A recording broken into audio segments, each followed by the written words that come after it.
National health mission NHM ಆಯೋಗದ ಅಡಿ ಶೇಕಡ 60% ಅನುದಾನವನ್ನು ಕೇಂದ್ರ ಸರ್ಕಾರ ಕೊಡ್ತಾ ಇದೆ. ಈಗಾಗಲೇ 40% ಅನುದಾನವನ್ನು ರಾಜ್ಯ ಸರ್ಕಾರಗಳು ಕೊಡ್ತಾ ಇದ್ದಾವೆ. ಬಹುಶಃ ಶಿಕ್ಷಣ ಮತ್ತು ಆರೋಗ್ಯ ಕೇಂದ್ರ ಸರ್ಕಾರ ಮತ್ತು ರಾಜ್ಯ ಸರ್ಕಾರದ ಎರಡು ಕಣ್ಣುಗಳಿದ್ದಾಗೆ ಇದು ಮಹತ್ತರವಾದಂಥ ಜವಾಬ್ದಾರಿಯನ್ನು ಎರಡೂ ಸರ್ಕಾರಗಳು ಮಾಡಬೇಕಾಗಿದೆ. ಯಾಕೆಂದರೆ ನಾವು ಕೊಡುವಂಥ ತೆರಿಗೆ ಹಣದಲ್ಲಿ ಮೊದಲನೇ ಆದ್ಯತೆಯನ್ನು ರಾಜ್ಯ ಸರ್ಕಾರ ಮತ್ತು ಕೇಂದ್ರ ಸರ್ಕಾರ ಆರೋಗ್ಯ ಮತ್ತು ಶಿಕ್ಷಣಕ್ಕೆ ಕೊಡಬೇಕು.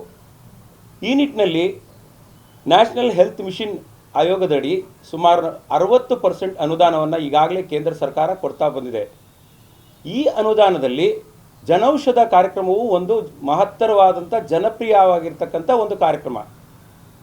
ಈ ಕಾರ್ಯಕ್ರಮದ ಅಡಿಯಲ್ಲಿ ಏನು ಮಧ್ಯಮ ವರ್ಗದವ್ರಿಗಾಗಿರ್ಬೋದು, ಕಡು ಬಡವರಿಗಾಗಿರ್ಬೋದು, ತುಂಬ ಬಡತನದಲ್ಲ ಆಗಿರ್ಬೋದು, ಮತ್ತು ಎಲ್ಲ ಸಾರ್ವಜನಿಕರು ಕೂಡ ಶೇಕಡ 15-20% ಇವತ್ತೇನು ನಾವು ಹೊರಗಡೆ ತಗೊಳ್ತಾ ಇದ್ದೀವಿ, ಶುಗರ್ ಟ್ಯಾಬ್ಲೆಟ್ ಆಗಿರ್ಬೋದು, BP ಟ್ಯಾಬ್ಲೆಟ್ ಆಗಿರ್ಬೋದು, ಕಾರ್ಡಿಯಲ್ಗೆ ಸಂಬಂಧಪಟ್ಟಂಥ ಟ್ಯಾಬ್ಲೆಟ್ ಆಗಿರ್ಬೋದು, ಇವೆಲ್ಲ ರೇಟ್ ಕೇವಲ 20%ಗೆ ಜನೌಷಧ ಒಂದು ಏನು ಕಾಸ್ಟಿಂಗ್ ಪ್ರೈಸ್ಗಿಂತ ಅನುಗುಣವಾಗಿ ಆ ಕೇಂದ್ರ ಸರ್ಕಾರ ಅದಕ್ಕೆ ಸ್ಪೆಷಲ್ ಅನುದಾನವನ್ನು ಕೊಟ್ಟು ನ್ಯಾಷನಲ್ ಹೆಲ್ತ್ ಮಿಷನ್ನಲ್ಲಿ ಅಡಿಯಲ್ಲಿ ಕೊಟ್ಟು ಮಾಡ್ಕೊಂಡು ಬರ್ತಾ ಇತ್ತು. ಇದು ಕೆಲವು ಏನು ಈ ಜನೌಷಧ ಮಳಿಗೆಗಳು ಕೂಡ ಜನರಲ್ ಆಸ್ಪತ್ರೆ ಆವರಣದಲ್ಲೂ ಕೂಡ ಇತ್ತು ಮತ್ತು ಹೊರಭಾಗದಲ್ಲೂ ಇತ್ತು. ಸುಮಾರು ಸಾವಿರಾರು ಅಂಗಡಿಗಳು ಈಗಾಗಲೇ ನಮ್ಮ ರಾಜ್ಯದಲ್ಲಿ ಕೆಲಸ ಮಾಡ್ಕೊಂಡು ಬರ್ತಾ ಇದೆ. ಈ ಒಂದು ನಿಟ್ಟಿನಲ್ಲಿ ಈಗ ರಾಜ್ಯ ಸರ್ಕಾರವು ಕೂಡ ಕೆಲವು ಔಷಧಿಗಳನ್ನು ಉಚಿತವಾಗಿ ಕೊಡ್ತಾ ಇದೆ. ಅದನ್ನು ನಾನು ಕೊಡ್ತಾ ಇಲ್ಲ ಅಂತ ನಾನು ಹೇಳ್ತಾ ಇಲ್ಲ, ಆದರೆ ಕೇಳಿದ್ದೆಲ್ಲ ಕೊಡೋಕ್ಕಾಗ್ತಾ ಇಲ್ಲ. ಶುಗರ್ ಒಂದೇ ಕಾಯಿಲೆಯಲ್ಲಿ 10 ಬಗೆಯ ಶುಗರ್ ಕಾಯಿಲೆಗಳಿದ್ದಾವೆ ಮತ್ತು ಅವರವರ ರೇಷೋ, ಯಾಕೆಂದರೆ 500ಕ್ಕೂ ಹೋಗುವಂಥ ಇದಿರುತ್ತೆ ಶುಗರ್ ಲೆವೆಲ್ಲು, ಮತ್ತು 140 ಆವ್ರೇಜ್ಗಿಂತ ಜಾಸ್ತಿ ಹೋಗುವಂಥ, ಅದಕ್ಕೆ ವಿಭಿನ್ನವಾದಂಥ ಮಾತ್ರೆಗಳು ಬೇಕಾಗತ್ತೆ. ಈ ಜನರಲ್ ಆಸ್ಪತ್ರೆಯಲ್ಲಿ ಏನಾಗುತ್ತೆ ಅಂದರೆ ಯಾವುದೋ ಒಂದು 2 ಬ್ರ್ಯಾಂಡ್ ಇಟ್ಟಿರ್ತಾರೆ, ಆ ಮಾತ್ರ ಆಗುತ್ತೆ. ಅವ್ರು ಏನಾದರೂ ಅದು ಸಿಗಲಿಲ್ಲ ಅಂದರೆ ಅದು ಅವರಿಗೆ ಕಾಯಿಲೆ ಗುಣಪಡಿಸೋಕ್ಕಾಗಲ್ಲ. ಅಂತಹ ಆ ಒಂದು ಟೈಮ್ನಲ್ಲಿ ಈ ಜನೌಷಧಕ್ಕೆ ಜನ ಮೊರೆ ಹೋಗಿದ್ರು. ಈಗಾಗಲೇ ಅದರ ಉಪಯೋಗ ಸಾಕಷ್ಟು ಪಡಿಸ್ಕೊಂಡಿದ್ರು. ಈಗ ಯಾವುದೇ ರೀತಿ ಸಾರ್ವಜನಿಕರಾಗಲಿ ಬಡವರಾಗಲಿ ಮತ್ತು ಆ ಒಂದು ಉಪಯೋಗ ಪಡೆದಂಥವರು ನಮಗೇನು ಇದು ಬೇಡ ಅಂತ ಹೇಳ್ತಿಲ್ಲ. ಇದು ಎಲ್ಲೋ ಒಂದು ಕಡೆ ರಾಜಕೀಯವಾಗಿ ಇದರದ್ದು ಒಂದು ಕೇಂದ್ರ ಸರ್ಕಾರ ಇದರದ್ದು ಪ್ರಯೋಜನ ಪಡಿತಾ ಇದೆ ಅನ್ನೋ ಒಂದು ದೃಷ್ಟಿ ಇಟ್ಕೊಂಡು ಈ ಒಂದು ಜನೌಷಧ ಮಳಿಗೆಗಳನ್ನು ಅದನ್ನು ತೆರವುಗೊಳಿಸಿ ಅದನ್ನು ನಿಲ್ಲಿಸಿ ಅನ್ನೋ ಒಂದು ರಾಜ್ಯ ಸರ್ಕಾರದ ನಿರ್ಧಾರ ಬಹಳ ತಪ್ಪು ನಿರ್ಧಾರವಾಗಿದೆ. ಇಲ್ಲಿ ನಾನು ಇದು ಆರೋಗ್ಯದ ವಿಚಾರದಲ್ಲಿ ರಾಜಕೀಯವನ್ನು ಮಾಡುವಂಥ ವ್ಯವಸ್ಥೆ ಇಲ್ಲ. ಯಾಕೆಂದರೆ ಕೇಂದ್ರ ಸರ್ಕಾರ ರಾಜ್ಯ ಸರ್ಕಾರ ಈ ಎರಡು ಸರ್ಕಾರಗಳದ್ದು ಈ ಒಂದು ಆದ್ಯ ಕರ್ತವ್ಯವಾಗಿರೋದ್ರಿಂದ ಈ ನಿಟ್ಟಿನಲ್ಲಿ ದಯಮಾಡಿ ಮುಂದಿನ ದಿನಗಳಲ್ಲಿ ಸರ್ಕಾರ ಇದನ್ನು ಪರಿಗಣಿಸಿ ಯಾವುದೇ ರೀತಿಯಾದಂಥ ಈ ಜನೌಷಧಕ್ಕೆ ತೊಂದರೆ ಮಾಡಬೇಡಿ.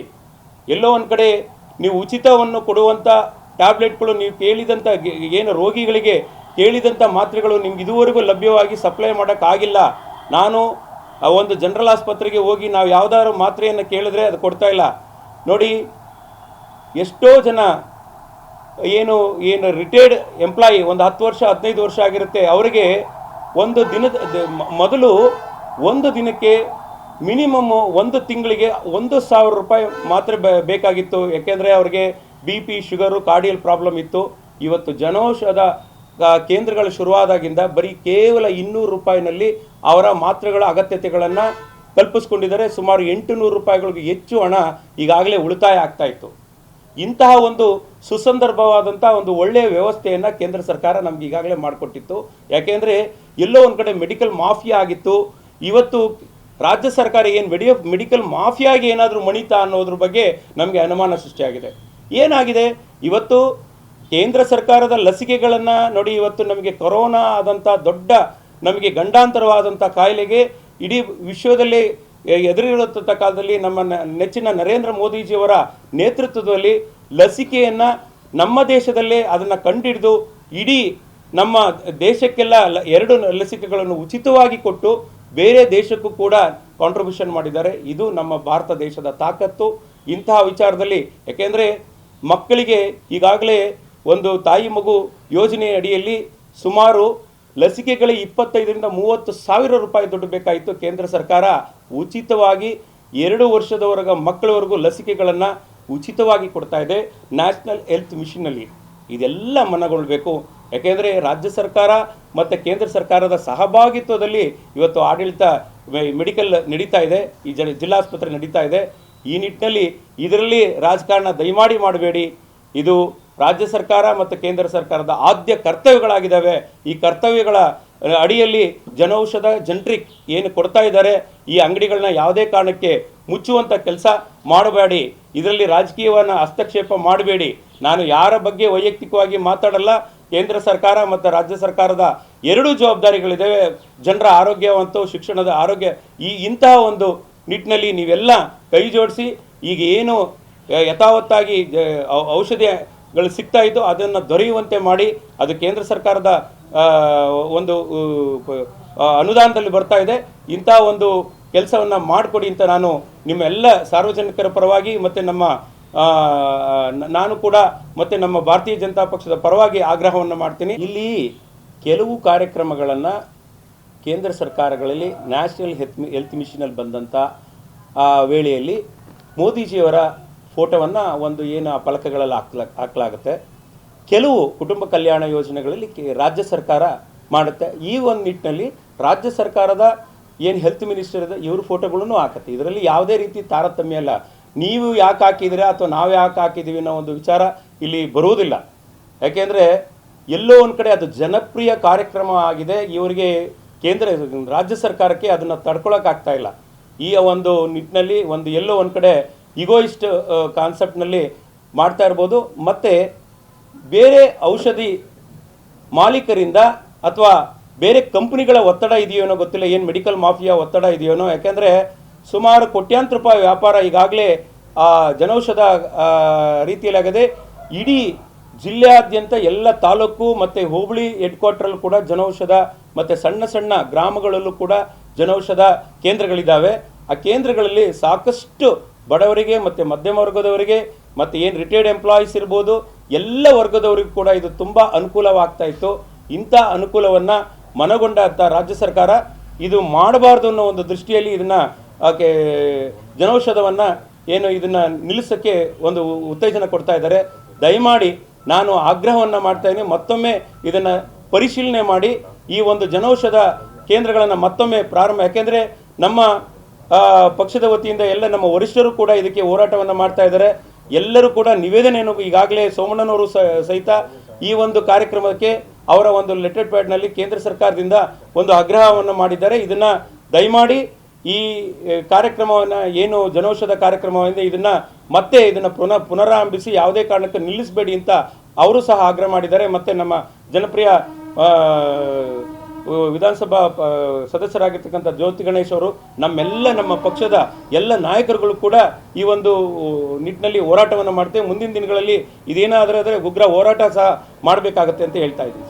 ನಾನು ನಿನ್ನೆ ಸಹಿತ ಸರ್ಕಾರಿ ಆಸ್ಪತ್ರೆಗೆ ನಾವು ಹೋಗಿ ಹೇಳಿದಾಗ ಈಗ ಶುಗರ್ಗೆ ಅಥವಾ BP ಗೆ 2 ಬ್ರ್ಯಾಂಡಲ್ಲಿ ಮಾತ್ರ ಅವರು ಔಷಧಿಗಳನ್ನು ಕೊಡ್ತಾರೆ. ಕೆಲವರಿಗೆ ಇನ್ನು ಹೆಚ್ಚಿನ ರೀತಿಯಲ್ಲಿ ಔಷಧಿಗಳು ಬೇಕಾಗಿರೋದ್ರಿಂದ ಅದು ಜನೌಷಧ ಕೇಂದ್ರದಲ್ಲಿ ಸಿಗುತ್ತೆ. ಇವರು ಎಲ್ಲವೂ ಸಪ್ಲೈ ಮಾಡಲ್ಲ. ಎಲ್ಲ ಒಂದು ಕಡೆ ಮ್ಯಾಂಡೇಟರಿ ಜ್ವರಕ್ಕಿದು ಪ್ಯಾರಾಸಿಟಮಲ್ ಅಥವಾ ಇದಕ್ಕಿದೆ ಅಂತ ಒಂದು 2 ಮಾತ್ರೆಗಳು ಮಾತ್ರ ಕಂಪ್ನಿ ಕೊಡುತ್ತೆ. ಆ ಒಂದು ಮಾತ್ರೆ ಈ ರೋಗಿಗೆ ಅದು ಒಳಪಡೋಕ್ಕಾಗಲ್ಲ, ಆದರೆ ಗುಣಪಡಿಸುವಂಥ ಕೆಲಸ ಆಗಲ್ಲ. ಇನ್ನೂ ಒಂದು ಉತ್ತಮವಾದಂಥ ಮಾತ್ರೆ ಬೇಕಾಗತ್ತೆ. ಈಗ ಒಟ್ಟಾರೆ ನ್ಯಾಷನಲ್ ಹೆಲ್ತ್ ಮಿಷನ್ನಲ್ಲಿ ಈಗಾಗಲೇ 60% ಕೇಂದ್ರ ಸರ್ಕಾರದಿಂದ ಅನುದಾನವನ್ನು ರಾಜ್ಯ ಸರ್ಕಾರ ಈಗಾಗಲೇ ಎಲ್ಲ ಆಸ್ಪತ್ರೆಗಳು ಪಡಿತಾ ಇದ್ದಾವೆ. ಇದನ್ನು ಪಡೆಯೋಕ್ಕೆ ಏನು ತೊಂದರೆ? ಇದೆಲ್ಲೋ ಒಂದು ಕಡೆ ಈ ಒಂದು ಜನೌಷಧದಿಂದ ಕೇಂದ್ರ ಸರ್ಕಾರಕ್ಕೆಲ್ಲೋ ಹೆಸರು ಬರುತ್ತೆ. ಇದು ಯಾಕೆ ತಾರತಮ್ಯ? ಈ ತಾರತಮ್ಯ ಬಿಟ್ಬಿಡಿ. ಜನರ ಒಂದು ಹೆಲ್ತ್ ಇಶ್ಯೂನಲ್ಲಿ ನೀವು ಹೋರಾಟವನ್ನಾಗಲಿ ಮತ್ತು ಈ ಒಂದು ತಾರತಮ್ಯವನ್ನಾಗಲಿ ಮಾಡಬೇಡಿ ದಯಮಾಡಿ. ಯಾಕೆಂದರೆ ಆದ್ಯ ಕರ್ತವ್ಯ ಸರ್ಕಾರದ ಯಾವುದೇ ಸರ್ಕಾರ ಆಗಿರಲಿ ಹೆಲ್ತ್ ಮತ್ತು ಎಜುಕೇಷನ್ ಎಲ್ಲ ನಮಗೆ ಅಗತ್ಯ ಮೂಲಭೂತ ಸೌಕರ್ಯಗಳಲ್ಲಿ ಇದು ಮಾತ್ರವಾದಂಥ ಕಾರ್ಯಕ್ರಮ. ಇದು ಕೊಡಿ, ಇದರಲ್ಲಿ ರಾಜಕಾರಣವನ್ನು ಮಾಡಬೇಡಿ. ಎಲ್ಲ ಆಸ್ಪತ್ರೆಯಲ್ಲೂ ಒಂದೇ ಕಾಯಿಲೆಗೆ ಒಂದೇ ಮೆಡಿಸಿನ್ ಕೊಡುವಂಥದ್ದು. ಹೌದು, ಈಗ ಆಮೇಲೆ ಎಷ್ಟೋ ಒಂದು ಕಡೆ ಕೊರತೆ ಇದೆ. ನೀವು ಕೇಳ್ತಕ್ಕಂಥ ಸಿಗೋದೇ ಇಲ್ಲ. ಪ್ರೈವೇಟ್ ಮೆಡಿಕಲಲ್ಲಿ ತಗೊಳ್ಳೇಬೇಕಾ ಅನಿವಾರ್ಯತೆನೇ ಇದೆ. ಈ ಒಂದು ನಮ್ಮ ಜನೌಷಧದಲ್ಲೂ ಕೆಲವು ಮಾತ್ರೆಗಳು ಸಿಕ್ಕಲ್ಲ. ಅಂಥ ಅನಿವಾರ್ಯತೆಯಲ್ಲಿ ನೀವು ಮೆಡಿಕಲ್ ಶಾಪ್ ಹೋಗಲೇಬೇಕಾಗತ್ತೆ. ಎಲ್ಲವೂ ಕೂಡ ಪರಿಪೂರ್ಣವಾಗಿ ಸರ್ಕಾರ ಸಪ್ಲೈ ಮಾಡೋಕ್ಕಾಗಲ್ಲ. ಪ್ರೈವೇಟ್ ಮೆಡಿಕಲ್ಗಳು ಇದನ್ನ ಅನುವು ಮಾಡ್ಕೊಡೋದಕ್ಕೆ ಅವರಿಗೆ ಅಲ್ಲ, ಎಲ್ಲೋ ಒಂದು ಕಡೆ ಆ ಒಂದು ಮ್ಯಾಟ್ರ್ ಆಫ್, ಏಕೆಂದರೆ 20% ಸಿಕ್ಕಿದ್ರೆ ಇವ್ರಿಗೆ 80% ಏನು ಪ್ರಾಫಿಟ್ಟು, ಆ ಡಿಸ್ಟ್ರಿಬ್ಯೂಟರ್ ಪ್ರಾಫಿಟ್ ಆಗಿರ್ಬೋದು, ಡಾಕ್ಟರ್ದ ವ್ಯವಸ್ಥೆಗಳು, ಇವೆಲ್ಲ ಒಂದು ಸರ್ಕಾರದ ವ್ಯವಸ್ಥೆಗೆ 20% ತಯಾರಾಗ್ತಂಥ ಮಾತ್ರೆಗಳು ದೊಡ್ಡ ದೊಡ್ಡ ಕಂಪ್ನಿಗಳು ಅವರವರ ಲಾಭಕ್ಕೆ 100%, ಇನ್ನು 80% ಹೆಚ್ಚಿಗೆ ಇರ್ತಲ್ಲ. ಈ ಒಂದು ಕಂಪ್ನಿಯ ಮಾಫಿನೇ ಇರ್ಬೋದು. ಎಲ್ಲೋ ಒಂದು ಕಡೆ ಇದನ್ನ ನಿಲ್ಲಿಸ್ಬಿಟ್ರೆ ನಮಗೆ ಈ ಕರ್ನಾಟಕದಲ್ಲಿ ಇನ್ನೇನು, ಯಾಕೆಂದರೆ ಮೆಡಿಸಿನ್ ಭಾಳ ಅಗತ್ಯ ಆಗಲೇಬೇಕು, ಇದು ಬೇಕಾಗತ್ತೆ. ಈ ಕೆಲಸದಲ್ಲಿ ಅವರೆಲ್ಲ ಮಾಫಿಯಾಗೆ ಮಣಿದಿರ್ಬೋದು ಅಂತ ನಾನು ಹೇಳ್ತೀನಿ ಅಂದ್ರೆ ಸರ್ ಒಂದು ನಾವು ಈಗ ಕೇಳಬಹುದು ಅಂದ್ರೆ ಈಗ ಹೆಂಗೆ ಅಂದ್ರೆ ಈಗ ಅಲ್ಲಿ ಜಿಲ್ಲಾ ಹಾಸ್ಪಿಟಲ್ ಅಥವಾ ಇಲ್ಲ ಸರ್ಕಾರಿ ಹಾಸ್ಪಿಟಲ್ಗಳಲ್ಲಿ ಕೆಲವೊಂದು ಮಾತ್ರ ಮೆಡಿಸಿನ್ ಇರುತ್ತೆ, ಅದಕ್ಕೆ ಮಾತ್ರ ಬರ್ಕೊಡ್ತಾರೆ.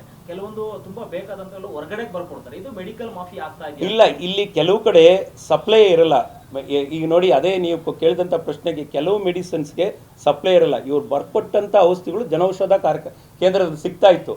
ನಾನು ಇವತ್ತು ಜನರಲ್ ಆಸ್ಪತ್ರೆಗೆ ಮತ್ತು ಆರೋಗ್ಯ ಕೇಂದ್ರಕ್ಕೆ ಭೇಟಿ ಕೊಟ್ಟು ಏನು ಇದು ವಾಸ್ತವಿಕವಾದಂಥ ಸಮಸ್ಯೆ ಏನು, ಈ ಸಮಸ್ಯೆಗೆ ಏನು ಪರಿಹಾರ ಆಗಬೇಕು ಅಂದರೆ ಅಲ್ಲಿ ಸಿಕ್ತು. ಇದರಲ್ಲಿ ಕೆಲವು ಮಾತ್ರೆಗಳು ಇರ್ತವೆ, ಆ ಮಾತ್ರೆಗಳು ಬಿಟ್ಟರೆ ಕೆಲವಂತೂ ಸಿಗೋದೇ ಇಲ್ಲ.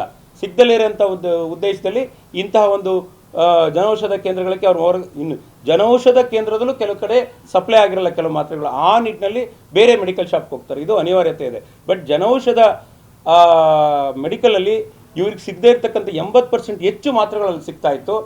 ಅವರೇ ಆಫೀಸರ್ಸೇ ಭಾಳ ಖುಷಿಯಾಗಿದೆ. ಜನೌಷಧ ನಮಗೆ ತುಂಬ ಅನುಕೂಲಕರವಾಗಿದೆ. ಇದು ಕೇಂದ್ರ ಸರ್ಕಾರದ್ದೇ ಪ್ರಾಜೆಕ್ಟ್ ಆಗಿರೋದ್ರಿಂದ ಇದು ನಮಗೇನು ಎರಡೂ ಕೂಡ, ಯಾಕೆಂದರೆ ನ್ಯಾಷನಲ್ ಹೆಲ್ತ್ ಮಿಷನ್ನು ವರ್ಕ್ ಮಾಡ್ತಾ ಇರೋದ್ರಿಂದ ನೋಡಿ, ಇವಾಗ ಲಸಿಕೆಗಳು ಯಾವುದೇ ರೀತಿಯಾದಂಥ ಒಂದು ಹೊಸ ಕಾಯಿಲೆಗಳು ಏನಾದರೂ ಬಂದರೆ ಅದು ಕೇಂದ್ರ ಸರ್ಕಾರ ಅದರ ಅಗತ್ಯವಾದಂಥ ಜವಾಬ್ದಾರಿಯಿಂದ ಇನ್ವೆಸ್ಟಿಗೇಷನ್, ಅದನ್ನು ಸಂಶೋಧನೆಯನ್ನು ಇವರೇ ಮಾಡಿ ಮತ್ತು ಲಸಿಕೆಗಳನ್ನು ಕೂಡ ಮತ್ತೆ ಸರ್ಕಾರಕ್ಕೆ ಎಲ್ಲರಿಗೂ ಕೊಡ್ತಾರೆ. ಇದು ಒಂದೇ ಮನುಷ್ಯನಿಗೆ 2 ಕಣ್ಣುಗಳಿದ್ದಾಗೆ ಕೇಂದ್ರ ಸರ್ಕಾರ, ರಾಜ್ಯ ಸರ್ಕಾರ. ಈ ಆರೋಗ್ಯದ ವಿಚಾರದಲ್ಲಿ ಯಾರೂ ಕೂಡ ತಾರತಮ್ಯ ಮಾಡುವಂಥ ವಿಚಾರವನ್ನು ಮಾಡಬಾರ್ದು ಅಂತ ನಾನು ಮನವಿಯನ್ನು ಮಾಡ್ಕೊಳ್ತೀನಿ ಸರ್.